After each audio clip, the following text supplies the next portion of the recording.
네, 주식 입문에서 심화로 들어가는 이 시간, 주식 심화론에 오신 여러분 환영합니다. 주린이를 탈출하고 심화 강의를 통해 실전 시장과의 응용력을 높이는 이 시간, 이번 주부터 찾아뵙고 있습니다.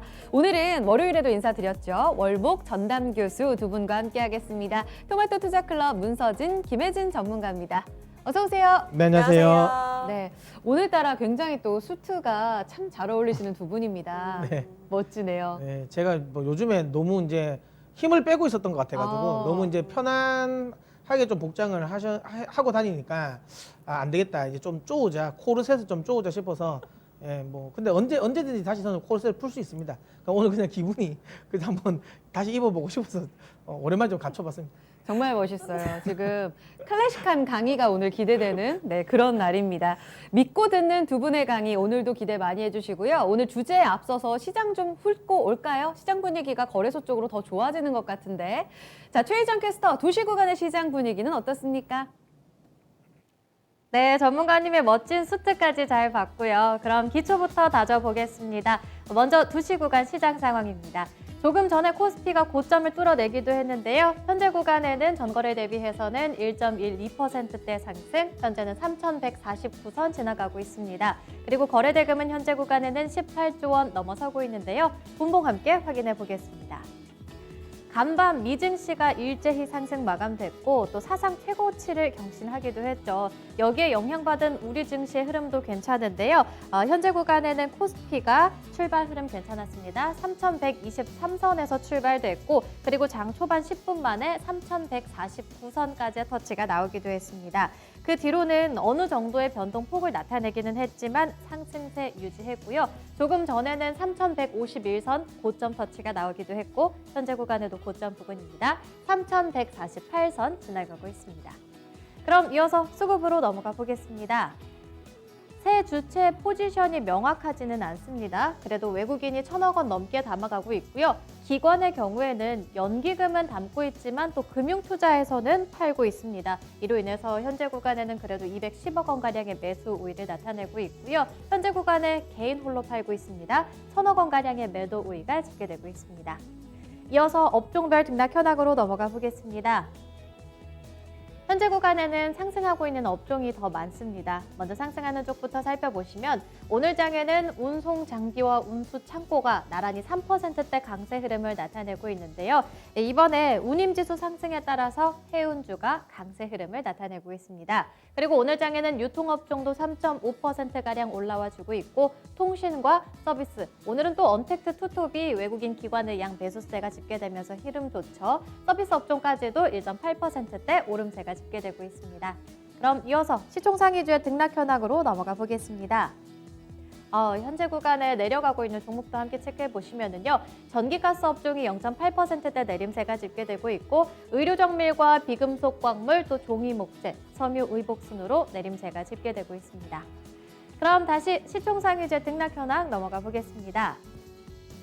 현재 구간에는 대체로 상승세가 집계되고 있는데요. 먼저 1위부터 5위 종목까지 확인해 보시면 IT 투톱은 살짝 엇갈립니다. 삼성전자는 0.4%대 내림세가 집계되고 있고 SK하이닉스는 0.7%대 오름세 13만 1,500원에 거래되고 있습니다. 그리고 오늘장 현대차 측에서는요, 이 전기차 충전 인프라를 확충하는데 노력하겠다는 의지를 내비치게 됐고요. 오늘장에는 2.3%대 오름세 26만 5천 원에 거래되고 있습니다. 반면에 LG화학은 1%대 내림세가 집계되면서 98만 9천 원에 거래되고 있습니다. 이어서 6위부터 10위 종목으로 넘어가 보겠습니다. 오늘 모처럼 이 언택트 투톱이 오름세를 나타냅니다. 네이버, 카카오 쪽으로 외국인 기관의 양 매수세가 집계되고 있고요. 네이버는 조금 전에는 5% 넘어가는 강세 흐름을 나타내기도 했고 현재 구간에도 4.3%입니다. 32만 1,500원에 거래되고 있고요. 카카오도 괜찮습니다. 2%대 넘어가는 강세 흐름에 45만 5천 원에 거래되고 있고요. 또 나머지 삼성바이오로직스는 강보합권, 삼성 SDI는 LG화학과 마찬가지로 내림세입니다. 현재 구간에는 0.5%대 하락세를 나타내면서 74만 원에 거래되고 있습니다. 그럼 이어서 특징주 함께 점검해 보겠습니다. 오늘 거래소 측에서는 해운 쪽이 강합니다. 치솟는 벌크선 운임 때문인데요. 벌크선이라고 하면 철광석, 그리고 석탄, 곡물, 원자재 등을 실어 나르는 선박이라고 합니다. 그런데 이 지수가 한 달 전에 대비했을 때는 31%가량 증가했다고 하는데요. 이 소식 반영하면서 오늘장 해운 관련 종목들 괜찮습니다. 먼저 첫 번째로는 벌크선과 관련해서는 대한해운을 함께 확인해 볼 수 있겠습니다. 이 종목의 경우에는 윗꼬리를 달기는 했지만 장중에는 15%대 급등세를 나타내기도 했던 종목인데요. 현재 구간에는 3,410원에 거래되고 있습니다. 그리고 나머지 종목으로는 현대글로비스도 이와 관련한 종목으로 볼 수 있겠죠. 14%대 두 자릿대 급등세를 나타내고 있고 펜오션이라든지 HMM 그리고 KCTC까지도 일제히 강세 흐름을 나타내고 있습니다. 그럼 이어서 코스닥 시장으로 넘어가 보겠습니다. 코스닥의 경우에는 계속해서 보합권 등락 나타내고 있는데요. 현재 구간에도 강보합권, 전거래 대비해서는 980선 지나가고 있고요. 거래 대금은 11조 원가량 집계되고 있습니다. 그럼 본봉으로 넘어가 보겠습니다. 변동폭이 오늘장에는 굉장히 좁습니다. 10포인트 내에서의 등락을 나타내고 있는데요. 오늘장 코스닥은 979선에서 출발됐습니다. 그리고 장 초반에는 984선, 단 4포인트 높은 수치였죠. 이 뒤로는 또 10시 구간에는 밀려나게 되면서 975선까지 낮아지기도 했습니다. 이렇게 변동폭이 크지는 않았고요. 그 뒤로 계속해서 980선 전후의 등락을 나타냈습니다. 현재 구간에도 딱 980선 지나가고 있습니다. 그럼 수급으로 넘어가 보겠습니다. 계속 이렇게 지수에 발이 묶인 건 수급에서도 찾아볼 수 있겠죠. 외국인 기관이 양 매도세를 나타내고 있는데요. 각각 1,600억 원과 1,800억 원가량의 매도 우위를 나타내고 있고 개인 홀로 담아갑니다. 현재 구간에는 3,900억 원가량의 매수 우위가 집계되고 있습니다. 그럼 이어서 시총상위주의 등락 현황으로 넘어가 보겠습니다. 현재 구간에는 아쉽게도 대체로 내림세가 집계되고 있습니다. 먼저 1위부터 5위 종목까지 확인해 보시면 그래도 셀트리온 헬스케어, 셀트리온 제약이 일제히 밀려나는가 했는데 셀트리온 헬스케어가 조금 전에 상승으로 전환하면서 힘까지 높여갑니다. 현재는 1.2%대 오름세를 나타내면서 14만 2,700원에 거래되고 있고요. 셀트리온 제약은 그래도 낙폭 만회하면서 보합권입니다. 현재는 18만 800원에 거래되고 있고요. HLB는 1%대 내림세, 알테오제는 2%대 내림세가 집계되고 있습니다. 그리고 시즌 측에서는 오늘장 이슈가 있었습니다. 브라질에서 독감과 코로나19를 동시에 진단할 수 있는 진단키트를 승인받았다는 소식이 전해졌습니다. 이로 인해서 장중에는 1%대 오름세를 나타내기도 했지만 오래 가지 못했고요. 되려 상승폭은 반납하면서 3%대 내림세가 집계됩니다. 현재 구간에는 16만 8,400원에 거래되고 있습니다. 그럼 이어서 6위부터 10위 종목으로 넘어가 보겠습니다. 카카오 게임즈를 제외하고는 일제히 파란불입니다. 카카오 게임즈가 1%대 오름세를 나타내면서 46,850원에 거래되는 것 외에는 나머지 종목들은 일제히 부진한데요. 2차전지 쪽 에코프로비엠도 0.7%가량 밀려나고 있고요. SK머티리얼즈라든지 CJ ENM, 펄어비스까지도 일제히 부진한 모습 나타내고 있습니다. 그럼 이어서 특징주로 넘어가 보겠습니다. 오늘도 항공 우주와 관련한 이 항공 산업과 관련한 곳들 강세 흐름을 나타내고 있습니다. 최근에는 테슬라의 유명 투자자 이 캐시 우드가 이와 관련한 ETF를 추가하겠다는 소식이 전해지면서 강세 흐름을 나타냈죠. 그런데 오늘은 국내에서도 이슈가 나왔습니다. LIG 넥스원이 카이스트와의 이 인공위성 분야의 연구개발 협력을 해나가겠다 이런 소식이 전해졌고 이로 인해서 관련주들이 강세 흐름을 나타냅니다. 먼저 세트랙 I를 대표적으로 볼 수 있겠는데 이 종목은 계속해서 고점 25%대 급등세를 나타내면서 65,600원의 신고가 경신이 나옵니다. 그리고 캔코 아이어로스페이스도 두 자릿대 급등세를 나타내면서 12,500원에 거래되고 있고요. 나머지 인텔리안테크도 두 자릿대 급등세, 한화 에어로스페이스도 3%대 오름세, 한국항공우주까지도 일제히 강세 흐름을 나타내고 있습니다. 지금까지 코스닥의 특징주까지 살펴봤고요. 다시 심화론으로 넘어가 보겠습니다. 네, 그럼 강의 출발해 보도록 하겠습니다. 지금 오늘 강의도 두 개의 주제를 가져왔는데요. 첫 번째 주제부터 확인해 보시죠. 네, 시장 이슈의 또 중심에 있는 내용입니다. LG전자 스마트폰 사업 매각 가능성 제기. 뉴스 보셨죠? 사실 LG 하면 백색 가전이 가장 먼저 떠오릅니다. 구광모호의 선택을 받게 되면서 조금씩 그룹 분위기가 바뀌고 있는데요. 스마트폰 사업부의 이 적자에 대해서 끊임없이 말만 많았었는데 여기에 대한 LG의 공식 입장이 나왔고요. 오늘 주가 좋습니다. 그럼 시장이 과연 뭘 환호하는가? 여기에 대해 궁금하죠. 발표 내용부터 좀 이야기를 들어볼게요. 김혜진 전문가님, 네. 도대체 어떤 이야기가 나와서 이렇게 환호하는가가 먼저 파헤쳐 봐야 될 포인트인 것 같습니다. 네, 비대면으로 이제 자료를 발표를 했는데 일단은 당장 매각하겠다는 아닙니다. 일단은 냉정하게 사업을 판단을 해서 모든 가능성을 열어놓고 스마트폰 사업에 대한 다시 한번 생각을 해보겠다라는 멘트예요. 그게 이제 제가 듣기로는 매각하겠다라는 것 같은데요. 그런가요? 이게 숨어진 함의를 잘 파악을 해야 되는 거긴 한 것 같은데. 매각하겠다라는 것 같은데. 그러면서 그 밑에 코멘트 달긴 했죠. MC 사업부의 인원들은 안심해라.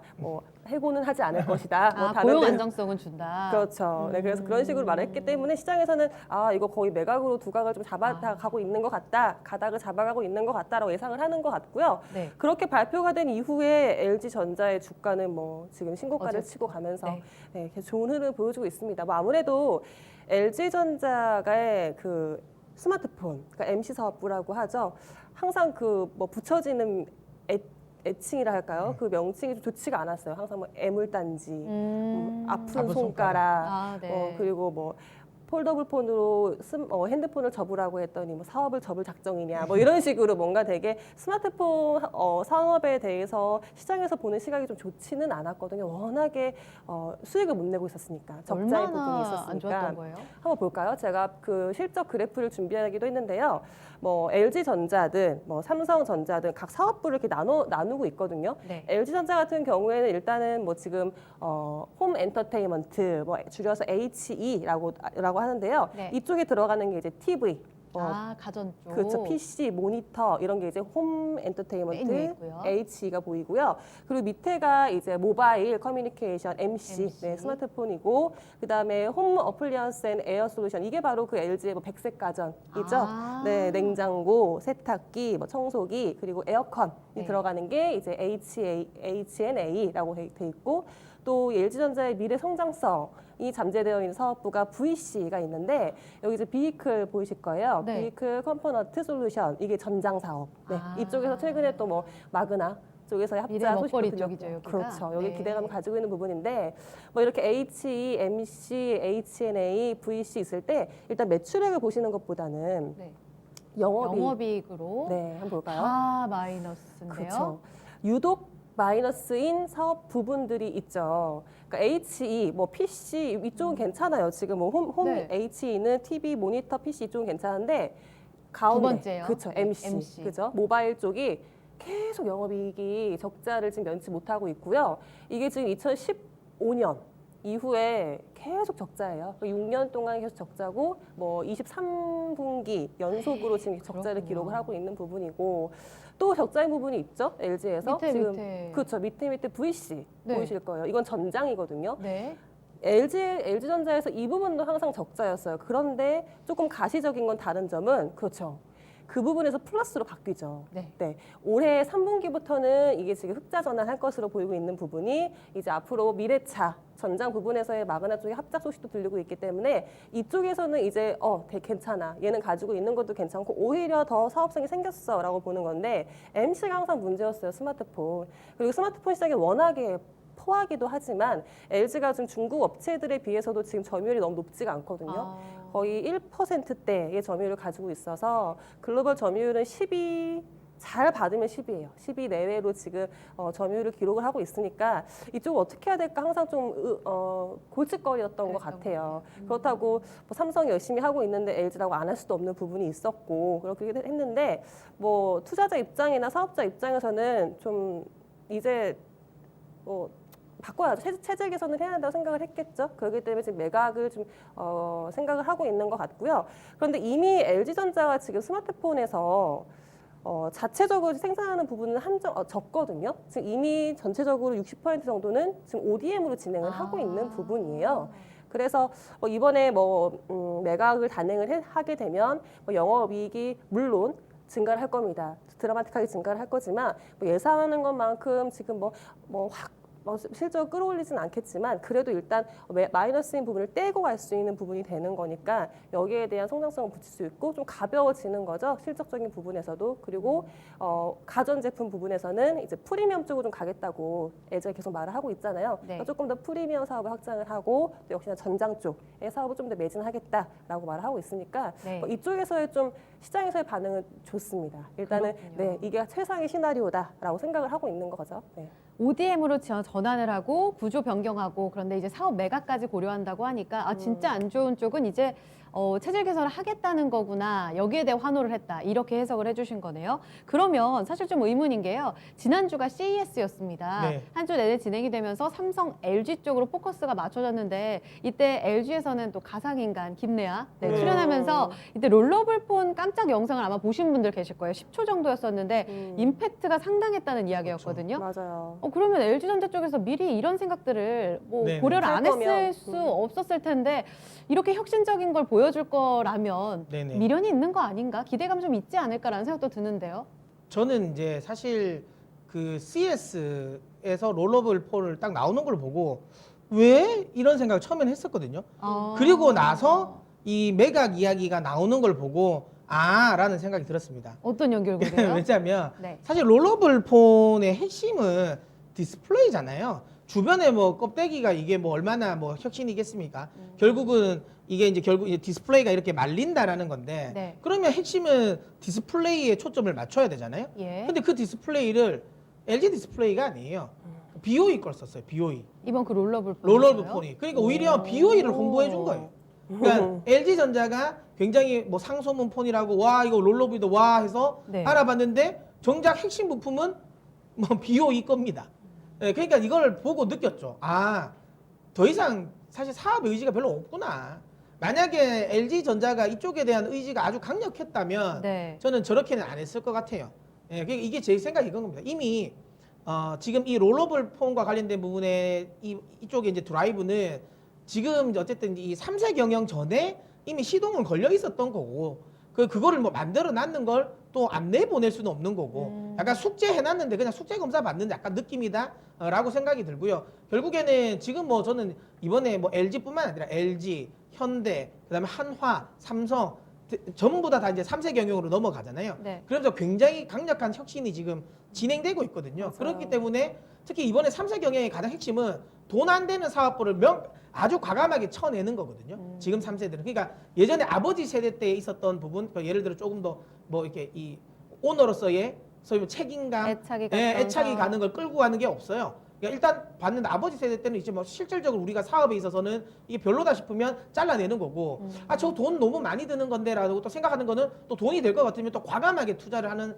상황이라서 저는 개인적으로 이 사업폰 매각과 관련된 부분은 저는 오히려 롤러블 폰과는 상관은 없다. 저건 그냥 원래 있었던 숙제를 숙제 검사하는 정도인 거지. 저것 때문에 뭐 LG전자가 뭐 여기에 대한 뭐 이 사업의 미래는 있다라고 생각은 안 하고요. 그리고 뭐 앞서 지금 김현지 전문가님도 이야기하셨지만 네. 일각에서는 이런 이야기도 하더라고요. ODM 많이 이제 하는데 그러면 1년에 한 개 정도는 플래그십 모델을 내고 나머지는 ODM으로 다 간다. 그러니까 뭐 지금 60%를 ODM 위주로 막 7, 80%로 그렇게 가지 않을까라고 하는데 그게 조직 축소? 네, 정도? 근데 그럴 거면 저걸 할 리가 없죠. 의미가 없겠죠. 예, 아무 의미가 없습니다. 일단 플래그십 모델을 낸다라는 것 자체가 손해예요. 예, 그러니까 뭐 만약에 그럴 것 같으면 저런 이야기도 안 했을 겁니다. 그래서 제 생각에는 저렇게 플래그십 모델을 꾸준히 내면서 뭐 ODM 전략으로 간다? 이거는 저는 회의적입니다. 제 생각에는 네. 저 사업 철수할 것 같아요. 매각 아니면 조직 축소인데 두 분 모두 다 거의 뭐 매각 쪽으로 가닥을 잡고 있는 것 같아요. 그럼 시장에서 보는 것도 매각이 최상의 시나리오라고 보는 것 같거든요. 맞죠? 매각 잘 될까요? 생각보다 인수 후보군들은 좀 많습니다. 누가 있죠? 그러니까 일단 대표적으로 이제 중국의 비보가 있거든요. 원래 비보가 원래는 사업을 원래 매각하려고 했었어요. 하다가 결렬된 거예요.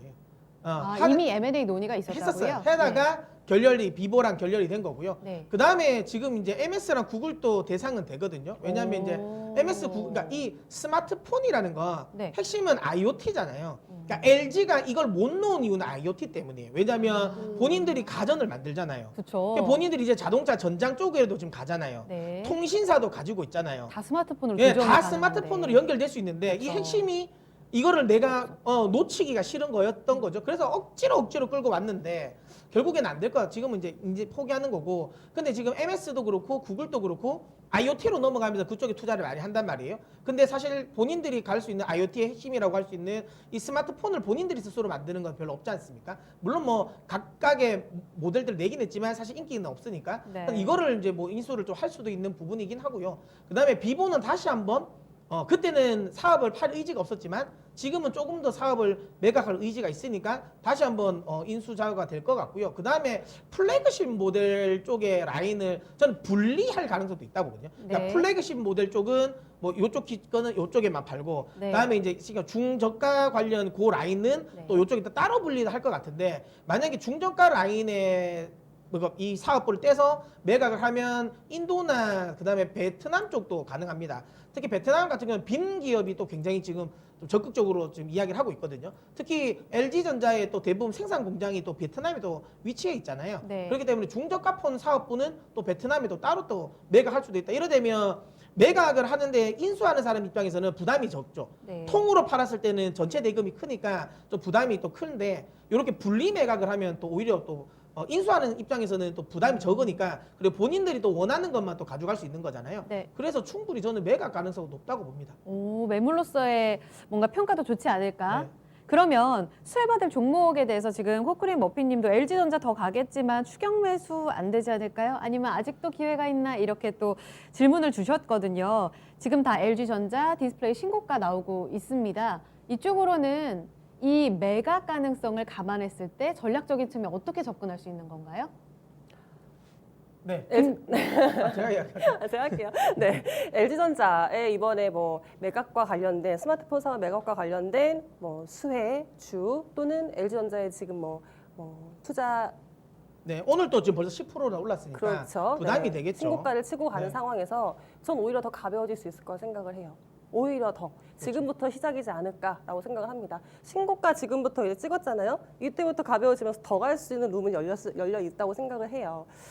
LG전자의 스마트폰 사업 매각으로 인한 수혜주는 LG전자입니다. 네. 제일 큰 거 맞죠? 네, 그렇죠. LG전자가 일단 짐을 떨칠 수 있는 거예요. 좀 무거운 모래주머니 하나 떼고 달릴 수 있는 상황이 됐기 때문에 네. 그리고 LG전자가 이번에 스마트폰 사업 매각하면서 지금 예상되는 이제 영업이익 개선액이 시장의 추정치 평균적으로는 지금 8천억 원 정도로 예상을 하고 있거든요. 그러니까 항상 가전 잘 팔고 네. 뭐 프리미엄 잘 됐고 프리미엄화 잘 됐고 실적 좋았는데 항상 MC 부분에서 마이너스. 아까 계속 마이너스 깎아먹었으니까. 봤잖아요. 그렇죠. 약간 그런 느낌인 것 같아요. 이게 비유가 맞는지 모르겠지만 그 이렇게 이 배달 음식 별점 주는 것처럼 막 5점 만점인데 딱 한 사람이 별점처럼 딱 하면 이제 촥 깎이는 느낌. 평균이 또 그게 영향이 약간 크다 그런 하더라고요. 느낌. 네, 예. 그 느낌이에요. 지금 그러니까 소위 말하면 LG전자의 스마트폰 사업부는 별점 한 점짜리이다. 뭐 이렇게 봐야 안 되겠어요. 아, 그럼 이제 별점이 다 10점으로 다시 올라갈 그렇죠. 수 있는 평균이 거다. 뭐 높아지는 평균치가 거. 확 높아질 수 있는 거. 다시 별점 4.9, 5점짜리의 맛집으로 될 수 있는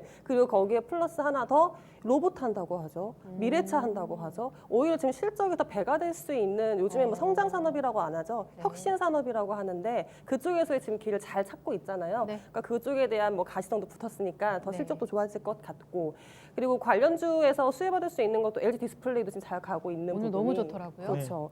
일단은 LG전자가 스마트폰을 만든다 했을 때 LG 디스플레이에서 디스플레이 받아올 수밖에 없는 이제 구조가 많았잖아요. 네. 근데 이제 뭐 LG전자가 안 하기 때문에 그럼 고객사 하나 잃어서 LG 디스플레이 입장에서 조금 손해인 것 아닌가라고 했을 때 아니죠. 이 부분도 오히려 다른 잘 되는 고객사를 영위할 수 있는 유치할 수 있는 기회가 또 생기는 거니까 네. 글로벌적으로 고객을 더 확대하고 다변화할 수 있는 가능성이 더 열렸다고 생각을 합니다. 그래서 이쪽에서의 또 가능성 그리고 LG전자가 스마트폰을 안 하겠다는 거지 뭐 TV 쪽에 뭐 가지고 있는 뭐 기술이라든지 뭐 이런 부분 놓치지 않겠다라는 거거든요. 그러니까 이것도 역시 LG 디스플레이와 협업을 계속 할 거고요. 그러니까 이쪽에 대한 것도 역시 기대감이 LG 디스플레이에 더 붙었다라고 또 보이고요. 그리고 제가 하나 더 적었어요. 한솔케미컬. 이것도 수혜주예요?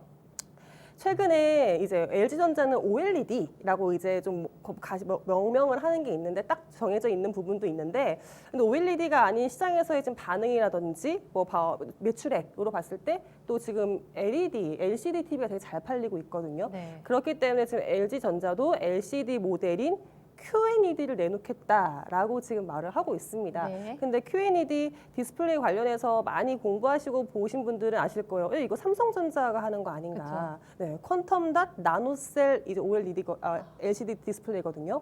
그럼 퀀텀 닷 삼성전자가 삼성 믿었던 건데. 건데, 근데 이번에 LG전자에서도 이 퀀텀 닷을 쓴 LCD 디스플레이 QNED를 내겠다라고 하고 있거든요. 뭐 자세히는 뭐 QNED 이 명칭 가지고도 지금 두 회사가 약간 경쟁을 하고 있어요. 뭐 맞아요. 삼성전자가 뭐 내게 먼저다, LG전자가 그래도 내가 먼저 영업 시작했다, 뭐 이런 식으로 하고 있지만 업차디차 하고 있지만 일단은 뭐 저희가 주목할 건 이 디스플레이 업황에서의 OLED 그 전 LCD 쪽에서 QNED 시장이 커진다는 거, 그리고 소재에서 퀀텀 닷이 더 많이 쓰인다는 거. 물론 지금 한솔케미컬은 삼성전자에 퀀텀 닷을 제공하는 소재를 네. 제공하는 기업이긴 한데 이 소재가 많이 시장에서 쓰인다면 앞으로 시장 전체적인 캐파가 커지는 거니까 LG전자의 힘을 또 얻어서도 한솔케미컬도 좋은 흐름 보여줄 수 있을 것 같아요. 수혜주가 한솔케미칼까지 확대가 돼서 이야기를 들어봤습니다. LG전자에 국한돼서 이제 안 좋은 건 떼어버렸기 때문에 더 잘 가겠구나라고만 보셨던 분들 조금 더 시야를 넓혀서 수혜를 받을 수 있는 종목들까지 참고해 보시면 되겠습니다. 강의의 전략까지 나왔네요. 그럼 두 번째 강의 주제로 가보겠습니다. 넷플릭스의 실적 급증 관련주 영향에 대한 이야기입니다. 미국 그리고 글로벌 OTT 시장에서는 공룡이라고 불리죠. 넷플릭스가 19일 현지 시간으로 실적 컨퍼런스를 열었는데요.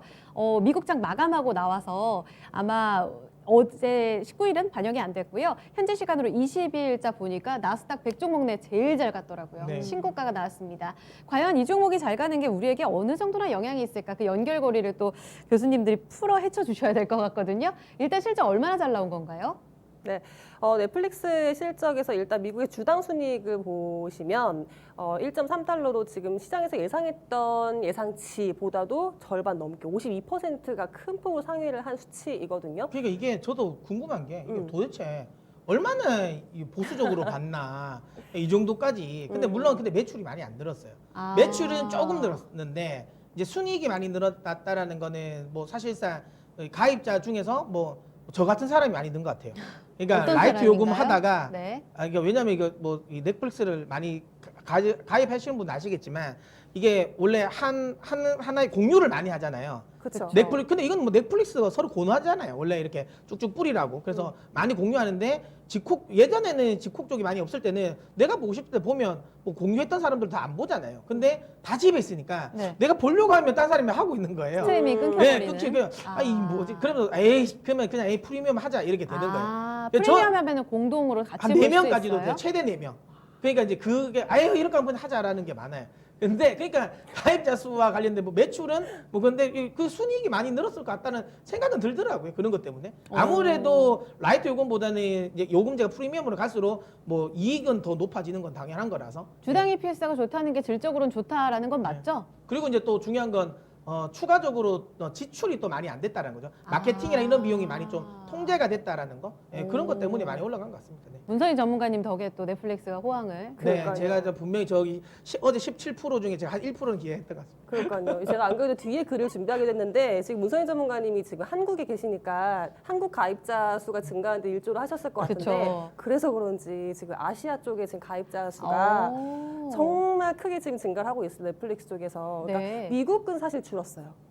미국 내에서의 가입자 수는 오히려? 그렇게 큰 폭으로 늘지는 않았어요. 전분기 대비해서. 네. 그러니까 전분기 대비해서 줄어서 그러니까 미국 내에서는 가입자 수가 늘 만큼 늘었나라고 생각을 하는 것 같아요. 그러니까 3분기 네. 때 그리고 워낙에 1, 2분기 때 가입자 수가 정말 큰 폭으로 늘어났거든요. 그때 코로나 최고치였을 맞죠. 때죠. 그렇죠. 글로벌적으로 완전 가장 큰 영향이 컸을 때. 네, 늘었었는데 3분기 때까지 찍고 4분기 때 좀 주춤하길래 미국 내에서는 가입자 수가 좀 꺾였다라고 했는데 이 부분은 뭐 미국 내에서 OTT가 지금 많이 나오고 있잖아요. 뭐 이건 말고도 많죠. 디즈니도 있고. 애플도 있고 그리고 아. 가격이 워낙 싸게 지금 다른 경쟁자들 내보내고 있기 때문에 네. 미국 내에서는 지금 좀 줄고 있는 게 뭐 그렇게 뭐 큰 위협거리는 아닌 것 같은데 일단은 아시아 쪽에서의 고성장, 뭐 한국이나 일본에서의 지금 그 가입자 수가 가장 지금 많이 늘고 있거든요. 거의 52%가 지금 증가했기 때문에 다른 시장, 유럽이나 미국에 대비해서 지금 네. 크게 증가를 하고 있고 57% 고성장을 보이고 있고요.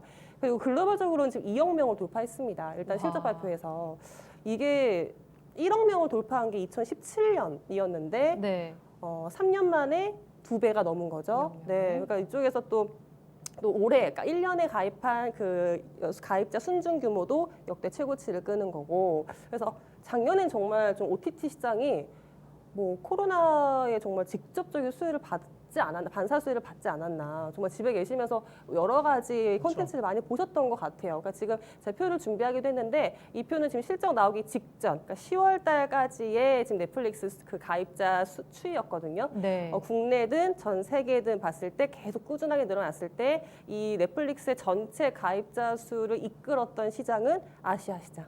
네, 특히 한국이었다라고 또 보시면 좀 좋을 것 같아요. 아까 보니까 아시아 태평양 지역에서 뭐 50% 넘는 성장을 보여줬다 하니 미국에서 조금 줄은 거 상쇄하고도 남았겠다라는 생각 진짜 들거든요. 맞아요. 그러면 한국 쪽으로 좀 좁혀서 살펴볼게요. 넷플릭스 호실적에 톡톡히 영향을 줬던 게 한국이다. 그렇죠. 한국의 콘텐츠가 활약했기 때문이다. 이런 해석들도 함께 나오고 있던데 이거는 어떻게 연결고리를 정확하게 좀 매칭해 볼 수 있을까요? 지금 이제 OTT 같은 경우가 이제 시장에 진입하는 사업자들이 많습니다. 뭐 미국 지금 김혜진 전문가님 이야기하신 것처럼 미국은 생각보다 많이 안 늘었다라는 거잖아요. 네. 미국은 늘 만큼 더 늘었지만 미국은 이거 넷플릭스 말고도 가입할 게 많잖아요. 뭐 디즈니도 있고 아마존도 있고 그다음에 뭐 룰루도 네. 있고 뭐 애플도 있고 굉장히 많으니까 네. 상대적으로 이제 이 미국 쪽으로 좀 늘긴 어렵지만 아시아 같은 경우는 아시겠지만 왜냐하면 디즈니 플러스라든지 다른 것들이 잘 안 되잖아요. 그러다 보니까 넷플릭스 좀 화끈하게 돌아왔다고 보시면 되고 거기에 결국엔 아시아 시장이 늘어났다는 거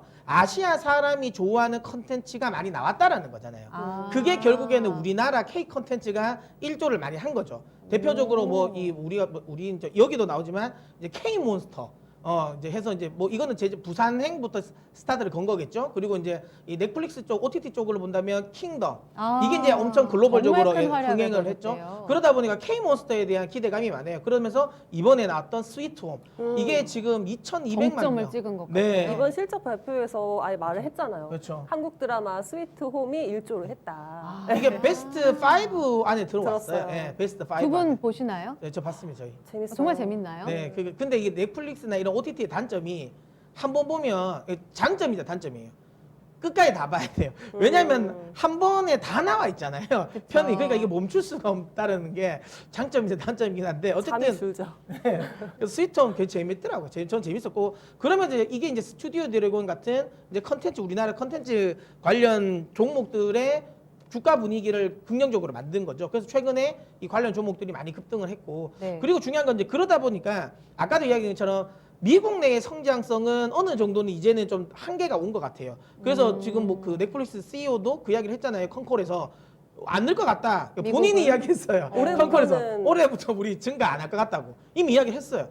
그게 그 말은 추가적으로 더 늘어나기가 어려운 상황이긴 하다라는 거예요. 경쟁도 심하고 그러니까 결국엔 뭐겠다? 가입자 수를 많이 유치하는 것보다 그만큼 컨텐츠 좋은 걸 많이 나와서 조금 소위 말하면 프리미엄이라든지 나중에 그 안에서 들어가는 이제 뭐 광고 관련 부분이라든지 이쪽을 자기들이 더 가지고 가겠다라는 거고 미국 쪽보다는 이제 아시아 쪽을 더 공략하겠다라는 거잖아요. 그러면 결국에는 우리나라 쪽에 비중을 많이 둘 수밖에 없습니다. 그래서 뭐 아시겠지만 지난해에도 한 7,700억 정도 우리나라에 투자를 했거든요. 별도 법인을 따로 설립했다는데요. 맞아요. 네, 한국에 맞습니다. 아시아 최초라고 들었어요. 그렇죠. 예, 그러니까 그리고 여기에 이제 넷플릭스용으로 또 이제 이 스튜디오를 또 따로 만들었잖아요. 임대 계약 그렇죠. 맺었다는 소식도 맞아요. 있어요. 네. 사주에. 네. 어. 그래서 그만큼 이제 넷플릭스가 우리나라 쪽으로 많이 돈을 투입을 한다는 거고 그만큼 대형 기획사가 들어왔다라는 것 자체가 이제 컨텐츠 제작 업체들에게는 굉장히 좋다라고 보시면 됩니다. 그래서 뭐 제 대표적으로 여기 보시는 스튜디오 드래곤, 위즈윅 스튜디오, DH 미디어 이런 애들이 수혜가 되는데 요 종목들 다 저희가 이제 주식과 개론에서 다 설명을 드렸었던 부분인데요. 일단 하나씩 조금 따로 떼서 이야기 드리면 저 잠깐 우리 국내 수혜주 말씀에 앞서서 좀 질문하고 싶은 게 네. 있는데 넷플릭스가 지금 정점이다라는 이야기를 하셨는데 사실 가이던스가 그럼 조금 안 좋을 수도 있는 거 아닌가? 그럼에도 불구하고 넷플릭스의 신고가가 일단은 나오긴 했는데 여기서 주가도 고점을 찍으면 어떡하지에 대한 궁금증이 좀 있거든요. 그럼 결국은 지금 스튜디오 드래곤, 위즈익 스튜디오 이 신고가를 경신하는 종목들의 해석에도 영향을 줄 것 같아요. 저는 그렇게 생각합니다. 넷플릭스는 지금 구간에 들어가는 건 전 리스크가 크다고 봅니다. 서학개미 분들도 계실 테니까. 네, 그러니까 넷플릭스를 신규 매수는 전 아니라고 보고요. 왜냐하면 차라리 넷플릭스를 할 거면 디즈니가 전 더 낫다라고 생각하거든요. 아직 성장이 열려 있는 쪽으로 가자. 그렇죠. 그리고 디즈니는 이제 뭐 이 코로나가 종식되고 나면 결국엔 다시 영화관으로도 사람들은 몰릴 거란 말이에요. 그렇죠. 백신 예. 맞고 그렇죠. 다시 영화관으로. 그러면 그쪽 관련 모멘텀이 있는 디즈니. 근데 뭐 코로나가 더 이어지더라도 디즈니 플러스를 통한 또 성장 속도 있어서 오히려 만약에 서학 개미 분들은 저는 개인적으로 넷플릭스를 살 것 같으면 네. 디즈니를 사라고 이야기를 많이 드리고 싶고요. 네. 근데 우리나라 컨텐츠 회사들은 넷플릭스 주가는 관계 없습니다. 왜냐하면 오. 디즈니가 잘 돼도 넷플릭스가 잘 돼도 뭐가 잘 돼도 어쨌든 컨텐츠 싸움이거든요. 그리고 지금 미국의 주요 OTT 업체들이 봤잖아요. 아시아 시장이 그 성장하는 걸. 근데 아시아 시장에 가장 잘 먹히는 컨텐츠는 K 컨텐츠라는 걸 봤잖아요. 그러면 분명히 많은 러브콜이 나올 거예요. 그래서 뭐 지금 우리가 관련돼 있는 이런 컨텐츠 관련 종목들은 전혀 신경 쓰실 필요 없다. 저는 넷플릭스의 주가랑 상관없이 괜찮다라고 이야기를 좀 많이 드리고 싶고요. 뭐 사실 스튜디오 드래곤은 한동안 이 OTT가 아니었으면 정말 폭망을 할 뻔했었어요. 뭐 사실 나오는 거 드라마 거의 족족 우리나라에서는 좀 실패를 했는데 이제 이게 OTT에서 오히려 부활이 됐죠. 그러면서 그리고 뭐 스위트 홈이라든지 경이로운 소문이라든지 이런 쪽으로 특히 스튜디오 드래곤이 예전에는 우리나라 컨텐츠들이 이제 일부 유명 작가에 의해 가지고 굉장히 컨텐츠가 좌지우지됐어요. 맞아요. 우리가 흔히 말하는 몇몇 작가들 있지 그렇죠, 않습니까? 그렇죠. 네, 그런 작가들에 의해서 컨텐츠가 나왔는데 한계가 온 거죠. 왜? 다양성이 없는 거예요. 다 비슷비슷한 겁니다. 스토리가 비슷하다. 예, 다 비슷하잖아요. 뭐 그래서 뭐 별에서 온 상속자 뭐 이렇게 막 쭉 하는 거 다 붙이는 것 같은. 뭐 그냥 별에서 불시착한 상속자 뭐 이런 거 있잖아요. 뭐 그런 느낌인 것처럼 네. 이제 이쪽에 관련된 컨텐츠의 식상함이 나온 거죠. 그래서 이게 안 먹히다가 네. 이제는 최근에는 웹툰이 대부분 이제 이 소위 컨텐츠를 제공을 해주고 있죠. 그래서 이제 요즘에 그 이야기도 하더라고요. 제주는 네이버가 넘고 돈은 넷플릭스가 벌었다.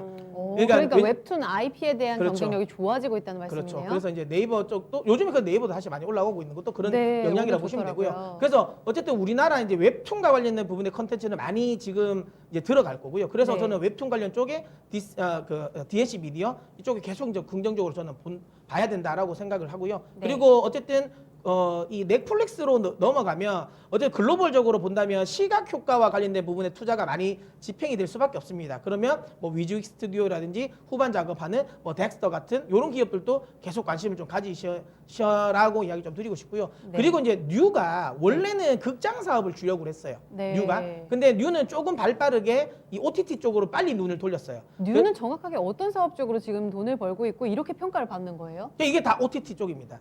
예, 지금 이제 OTT 관련해 가지고 원래는 극장 개봉용으로 만들었어요. 뭐 콜 같은 거 뭐 이런 거 극장 개봉용으로 만들었던 거를 네. 결국에는 극장이 개봉을 안 하니까 에이 안 되겠다 이거 뭐 소위 말하면 이 투자비나 회수해야지라고 해서 OTT 넷플릭스에 놨는데 이 성공을 한 거예요. 그러면서 이거 방향이 이쪽이네 싶었고 그 다음에 넷플릭스도 야 너 잘 만드네. 야 그럼 우리한테 만들어 라고 해서 이쪽으로 많이 지금 들어가고 있죠. 그래서 뉴가 나머지 이제 우리나라 배급사 관련 종목 중에서는 가장 발빠르게 지금 OTT 시장으로 좀 뛰어들고 있다라고 보시면 되고요. 그게 이제 지금 주가에 계속 이제 영향을 주고 있는 거고요. 네. 저는 이게 끝이라고 생각하진 않습니다. 계속 긍정적으로 보셔도 되고요. 그 다음에 이제 스튜디오 드래곤, 그 다음에 뭐 키스트, 그 다음에 A 스토리, J 컨텐트리 뭐 이런 컨텐츠 만드는 회사들, 네. 이런 회사들도 좀 계속 좀 관심을 가지셨으면 좋겠다라는 생각이 들고요. 네. 요거는 이제 약간 별개이긴 한데요. 네. 이런 식으로 지금 우리나라 OTT 시장이 커지잖아요. 말 그대로 OTT도 스트리밍이지 않습니까? 그러니까 엔터 문화는 스트리밍으로 많이 바뀔 거예요. 실시간 스트리밍. 예, 그러니까 왜냐면 예전에는 우리가 극장을 가야 됐고, 네. 예전에는 우리가 비디오 방을 가서 비디오를 빌렸어야 되고, 이런 부분이 이제는 그냥 IPTV가 나오고 인터넷으로 계속 이제 스트리밍 방식으로 하다 보니까 저변이 커지고 산업 자체가 굉장히 크게 커지는 거잖아요. 그래서 이 시장을 비슷하게 생각해 볼 부분은 게임입니다. 이제 다음은 게임 시장에 대한 접근을 많이 할 거예요. 지금 디즈니도 그쪽으로 지금 투자를 많이 하고 있고, 그다음에 MS도 그쪽에 많이 투자를 하잖아요. 그러면 이 지금 OTT 관련 쪽에서 이 관련 종목도 급등을 하잖아요. 네. 요 흐름은 조만간 게임 산업 쪽으로 다시 이어질 거기 때문에 게임 관련주도 계속 저는 요즘에 계속 관심을 가지셨으면 좋겠다. 우리나라 게임주들이 특히 또 아시아에서 잘 먹히거든요. 뭐 그런 것들을 감안한다면 게임주 관련 종목들도 또 계속 관심을 가지셨으면 좋겠다라고 이야기 드리도록 하겠습니다. 제가 너무 넉 놓고 바라보고 있는 게 또 이렇게 화면에 잡혔네요. 그러니까 사실 예고편이기도 한 한 것 같아요. 실시간 스트리밍이 대세고 이렇게 된다면 콘텐츠를 스트리밍으로 보는 게 아니라 게임을 스트리밍으로 할 수 있는 그 시대까지 우리가 연결을 해서 조금은 넓게 볼 수 있는 그런 포인트까지 가져가자라는 말씀을 해주셨습니다. 지금 채팅방에 또 이렇게 나오고 있어요. 코크레 머피님이 시마론이라서 그런지 대학교 수업 받는 느낌입니다 라고 하셨습니다. 또 멋진 교수님들과 함께하고 있어서 제가 굉장히 기분이 좋은데요. 그럼 결국은 오늘 넷플릭스로 시작했지만 끝은 K 콘텐츠의 어떤 경쟁력 자체가 높아지고 있기 때문에 지금 신고가이긴 하지만 전체적으로 업종 상향평가에 네. 대한 가능성을 계속 열어두자는 말씀이신 거네요. 제가 한 말씀 드리면 전 이제 플랫폼 기업들을 되게 좋아하거든요. 그러니까 네. 플랫폼 기업들은 말 그대로 그 플랫폼만 잘 구축을 해두면 별로 애쓰지 않아도 손 쓰지 않아도 수익을 벌 수 있는 구조를 만드는 거기 때문에 플랫폼 기업을 좋아하는데 OTT 시장에서의 플랫폼은 한계는 있을 것 같아요. 그러니까 왜냐면 워낙에 플랫폼이라고 지금- 말씀하시는 건 넷플릭스, 디즈니 그렇죠. 이쪽인 거잖아요, 그렇죠. 사실은. 플랫폼 사업들. 네, 한계가 있다. 컨텐츠를 받아서 회원을 유입시키는, 가입시키는 부분들은 왜냐하면 가입자가 지금 워낙에 역대 최고치로 지금 찍고 있고 그리고 가입비도 지금 OTT 시장에 진출하는 기업들이 많아지면서 가입비가 되게 낮아지고 있거든요. 네. 그렇기 때문에 뭐 물론 분명히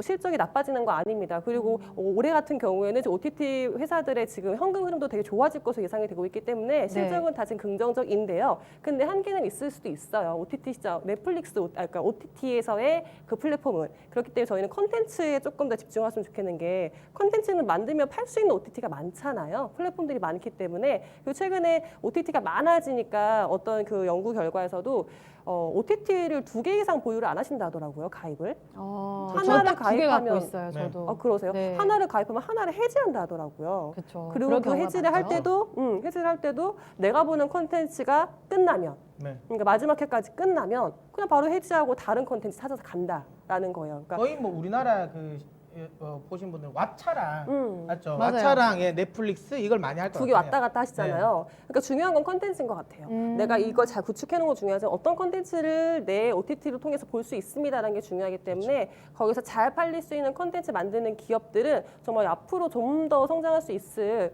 환경이 만들어졌으니까 OTT 시장 성장에서의 컨텐츠 관련 기업들 좀 주목해 보시면 좋겠습니다.